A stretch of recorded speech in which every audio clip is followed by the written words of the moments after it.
Gang poinai koroksa sini bising gori genang pan mobile pan.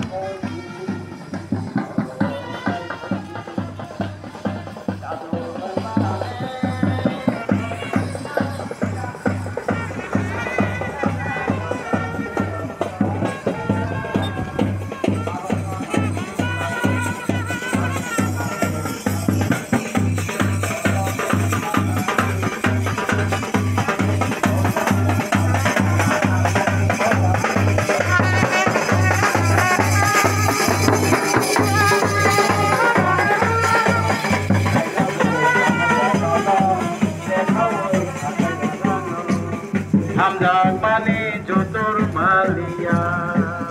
ahare tai sawe maya Jado adu samandu jado bonole sanani toya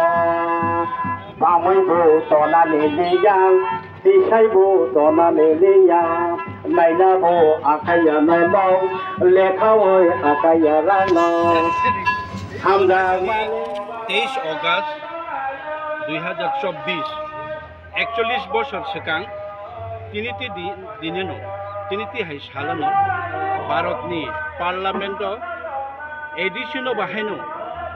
Assam হাস্তে মেঘালয় হাস্তে রগনি হাই এই চিনি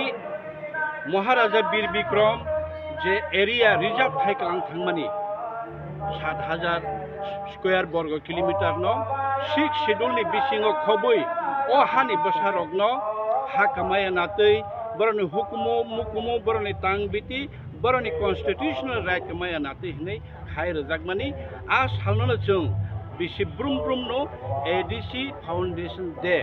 6 schedule manmani salnai chung palalai tongo dini khatung khada khaye chung jotono haste ganangai palalai tong phiaba wati phaimani tuilomani nok wakmani lama baimani karone chini kabang ma amchayo palalai malaya haipano ADC headquarter chungoro jotoni chini tiprasaro chini ADC administration ni phasingti o